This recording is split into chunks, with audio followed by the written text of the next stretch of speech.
पंडित रामकृष्ण, कोतवाल महाशय ने हमें बताया कि आपने उस अंगूठी की दावेदार किसी वृद्ध महिला को हिरासत में ले रहे हैं। जी महाराज, हम उस वृद्ध महिला को अपनी हिरासत में लेने ही वाले थे, किंतु उससे पहले ही वो हमारे हाथ से निकल गई। पानी पीना है। मैं पानी लेकर आता हूँ। अम्मा आराम से, आराम से। अम्मा आ गया पानी। अम्मा, अम्मा। किंतु मुझे पूर्ण विश्वास है महाराज कि उस वृद्ध महिला गिरिजा को भगाने में उसी व्यक्ति का हाथ है जो राजकुमार चंद्रभान की हत्या के समय शाही उपभवन के बाहर था। घोड़े के खुर के निशान जो हमें शाही उपभवन के बाहर मिले, बिल्कुल ठीक वैसे ही निशान हमें जंगल में भी मिले थे महाराज। क्या ये व्यक्ति ही हत्यारा है? संभवतः महाराज, क्योंकि वो राजकुमार चंद्रभान के कक्ष में वापस एक बार गया था उस अंगूठी की खोज में।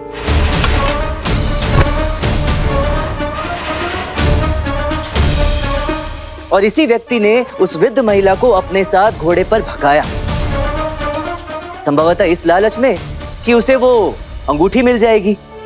किंतु सौभाग्यवश मैंने उस महिला को नकली अंगूठी दी थी महाराज।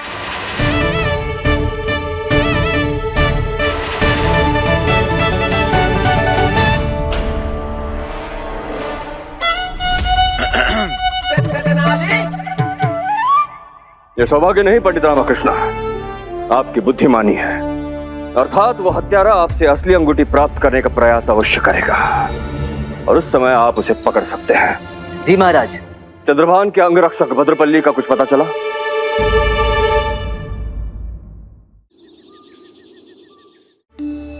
महामंत्री चंदेश, क्या समाचार है? हमारे ज्येष्ठ भ्राता महाराज देवेंद्र का स्वास्थ्य कैसा है अब? अस्वस्थ है महाराज देवेंद्र। विजयनगर जाने वाले थे आपके पुत्र चंद्रभान से मिलने और शांति समझौते पर हस्ताक्षर करने, परंतु इनका स्वास्थ्य ऐसे बिगड़ा कि ऐसा प्रतीत होता है कि जैसे कोई ना कोई तो है जो यह कदापि नहीं चाहता कि महाराज देवेंद्र विजयनगर पहुंचे। अन्यथा महाराज के स्वयं बार बार अनुरोध करने पर भी कृष्णदेव राय उनकी यात्रा को विलंबित क्यों कर रहे हैं?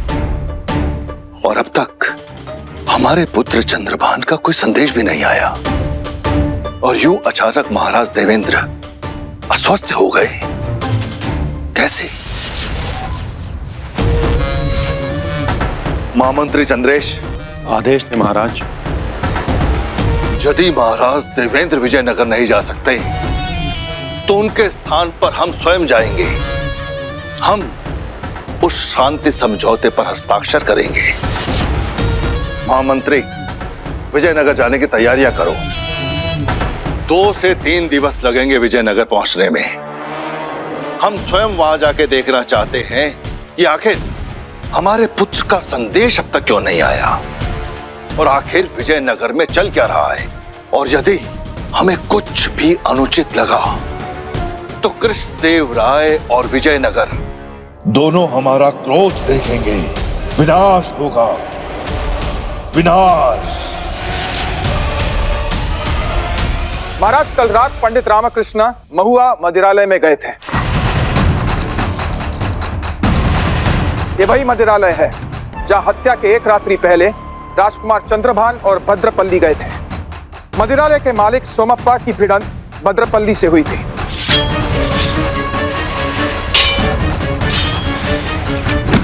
पंडित रामकृष्ण ने बताया कि अगली सुबह सोमप्पा ने भद्रपल्ली को शाही उपवन से निकलते हुए जलकोंडा किले की तरफ जाते हुए देखा।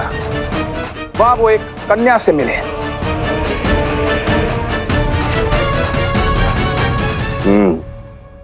यदि ऐसा है तो तुरंत सैनिकों को जलकोंडा किले भेजकर जांच करवाई है। नहीं महाराज, ऐसे तो भद्रपल्ली सतर्क हो जाएगा। मेरे विचार से जलकोंडा किले पर कोतवाल महोदय, मैं और लक्ष्मण जाएं तो उचित रहेगा। क्या आप इस हत्या के षड्यंत्र को सुलझाने में पंडित रामकृष्ण की सहायता कर रहे हैं लक्ष्मण?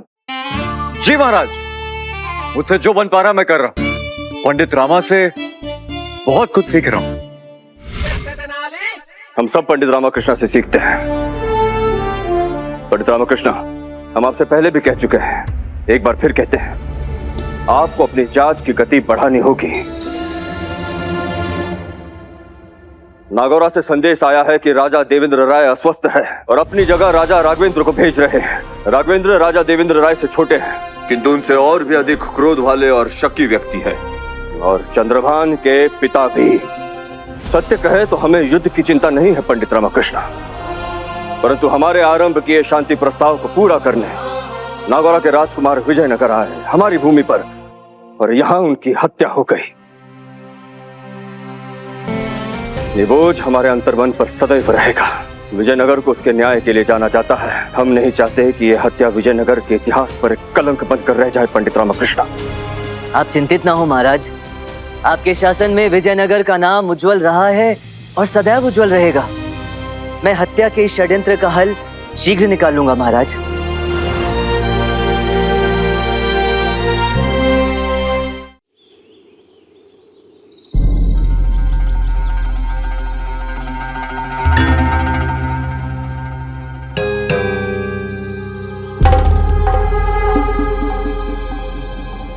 क्या हुआ, सर दुख रहे? नहीं,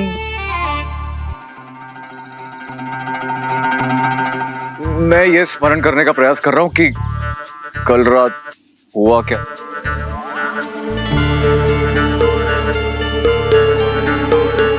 केवल इतना याद है कि शारदा भाभी को पता चल गया कि हम दोनों ने मदिरा पी है। ओ लक्ष्मण महाशय, शारदा भाभी को ये नहीं पता चला कि हम दोनों ने मदिरा पी है। उसे केवल ये पता चला है कि तुमने मदिरा पी है। घर से निकालना चाहती है तुम्हें, इसलिए उसके जागने से पहले मैं तुम्हें लेकर निकल गया।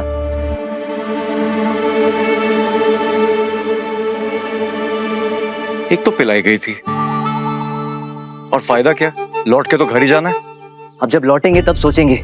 इस समय भद्रपल्ली को ढूंढते हैं। महाराज इतने चिंतित हैं और मैं उन्हें चिंतित नहीं देख सकता। आओ। कोतवाल महोदय, खुर के वही निशान।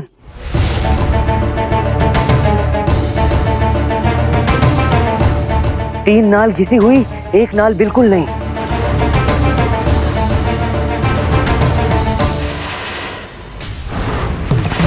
यहाँ भी हत्यारा यहाँ भी आया है, अर्थात हमारी खोज सही दिशा में जा रही है। दिशा नहीं, मुझे तो लक्ष्य दिखाई दे रहा है। भद्रपल्ली, वही है हमारा लक्ष्य। राजकुमार चंद्रभान का हत्यारा वही है।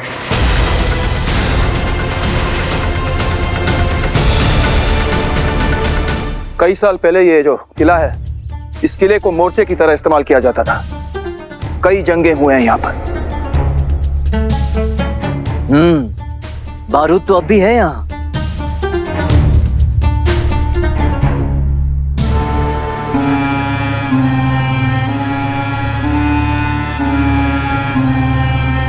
ये कोई पुराने युद्ध का बारूद नहीं है, ये तो ताजा। मानो जैसे कोई बारूद की बोरी लेकर जा रहा हो और उसमें से बाहर आ गया।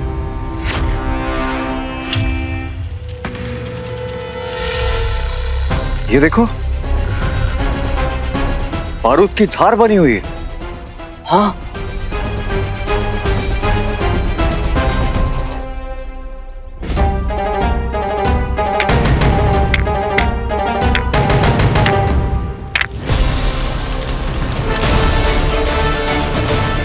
अब ये चलता हुआ बारूद ही हमें रास्ता दिखाएगा।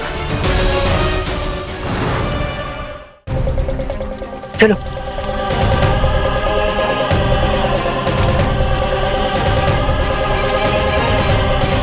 संभाल के।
बारूद का ढेर।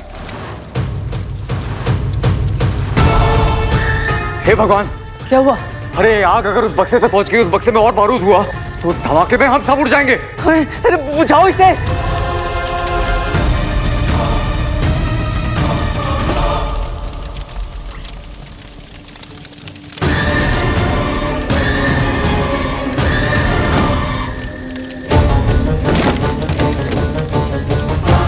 अरे लक्ष्मण कुछ करो।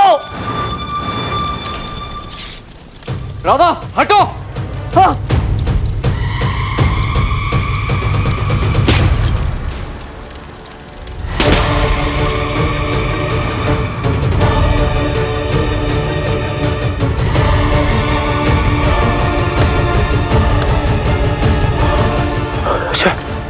शाबाश, शाबाश लक्ष्मण। इसमें क्या शाबाशी? आग लगाई भी तो इसी ने थी, अब बुझा दी।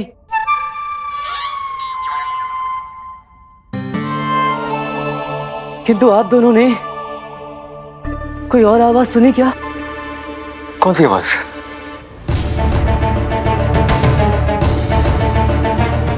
क्या हुआ? कुछ नहीं, छोड़ो। संभवतः शोर में मुझे आवाजें सुनाई दे रही हैं। चलकर देखते हैं बक्सों में क्या रखा है। आओ।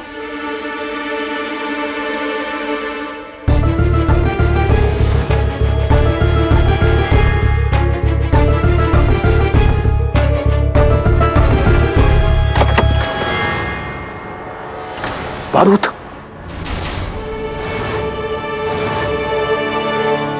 मैंने कहा था।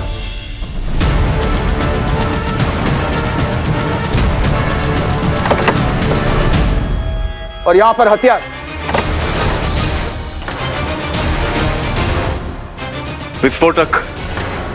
किंतु यहाँ हथियार कौन रखेगा? लक्ष्मण बिल्कुल सही कह रहा है पंडित रामा। इस सब के पीछे सिर्फ और सिर्फ वो भद्रपल्ली है। उसी ने चंद्रभान का खून किया और फिर चारों ओर घूम रहा है घोड़े पर। और ये जो हथियार हैं, ये भी उसी के हैं।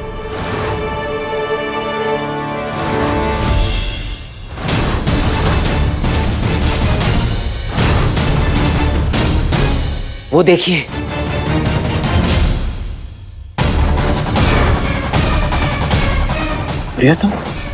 प्रियतमा। राजकुमार चंद्रभान की हत्या जहां हुई थी, उस दीवार पर भी यही लिखा था, प्रियतमा। जी। लेकिन कौन लिखेगा ये? और यहां क्यों?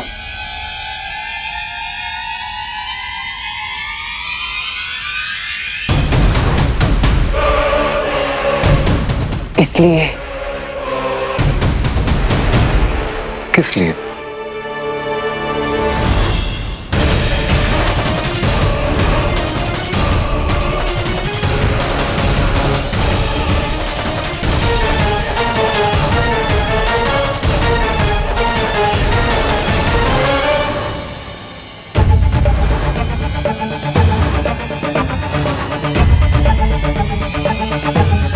चिकित्सक महोदय,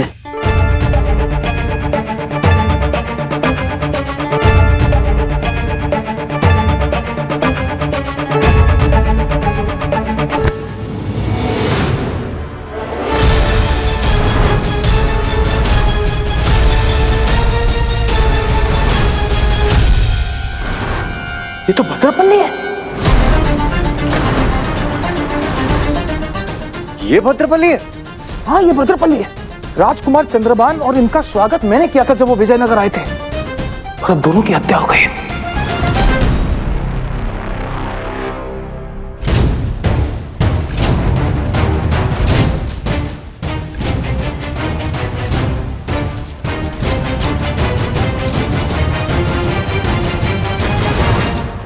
और इनके भी बाएं हाथ की तर्जनी में खून जम गया है, ठीक वैसे ही जैसे चंद्रभान की उंगली में रक्त जम गया था।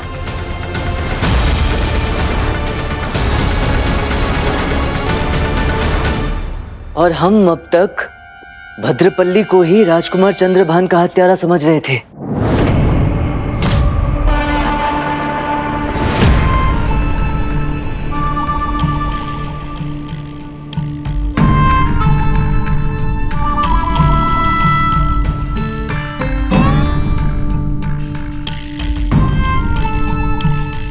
इसके सर पे घाव है और रक्त सूख गया। अर्थात सर पर वार हुआ है।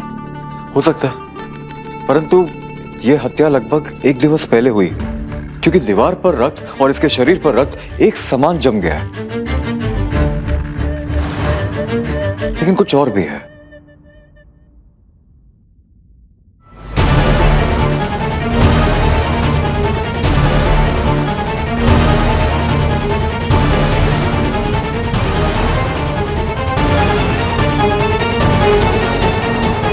फिर से सर्प का दंश। दोनों टखनों पर 2 अलग अलग सर्प के डंक का निशान है। अलग अलग सर्प? ये तुम कैसे कह सकते हो कि अलग अलग सर्प थे? क्योंकि मैं चिकित्सक हूं। उचित है, किंतु ये भी तो हो सकता है कि एक ही सर्प ने 2 बार काटा हो। नहीं, ये देखो ना, दोनों डंक के दांतों के बीच का आकार अलग है। एक तो वही बौना अद्दर,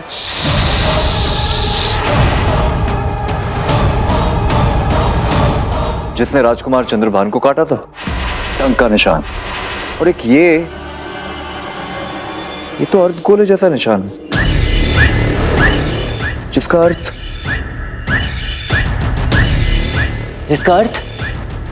ये सर्प तो विषहीन था, क्योंकि विषहीन सर्प के डंक का निशान अर्धगोले जैसा होता है। ये देखो। पंडित रामा, हम एक हत्या की जांच कर रहे थे, यहाँ पर तो दूसरी हत्या हुई है, और इस बार जिसकी हत्या हुई है हम उसे हत्यारा समझ बैठे थे। दोनों को सर्पों ने डंक मारा है। राजकुमार चंद्रभान को एक सर्प ने काटा था, इन्हें तो 2 सर्पों ने काटा है, एक विषैला और एक विषहीन। और सर का घाव देखिए, साफ नजर आता है कि हत्यारे के साथ लड़ाई हुई है मरने से पहले। ये पहेली तो उलझती जा रही है पंडित रामा। इस पहेली को सुलझाने का एक उपाय है मेरे पास। लक्ष्मण, आग जलाओ। आग? क्यों? ये क्या कह रहे हैं आप पंडित रामा? हाँ? चारों तरफ बारूद है, अगर धमाका हुआ और... आप विश्वास रखिए मुझ पर कोतवाल महोदय। मुझे पूरा विश्वास। अरे क्षमा कर। पंडित रामा, ये क्या करने जा रहे हैं आप? रामा, अरे तुम्हें क्या हो गया लक्ष्मण? तुम भी पंडित रामा की बातों में आ रहे हो? कमाल करते कोतवाल महोदय, मैं इनकी बातों में नहीं आऊंगा तो फिर किसकी? मैं इनका संगी हूं, और यदि ये कह रहे हैं तो कुछ ना कुछ तो सोचा होगा। संगी है। बड़ा विश्वास है मेरी बातों पर। देखते हैं तुम्हारा विश्वास कितना सही होता है।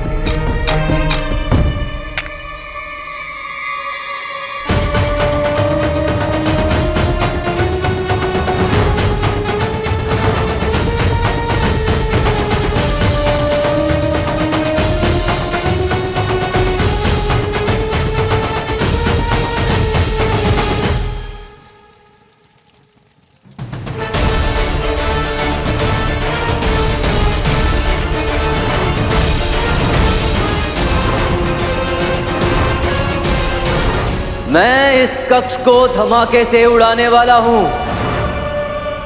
हम सब मरने वाले हैं।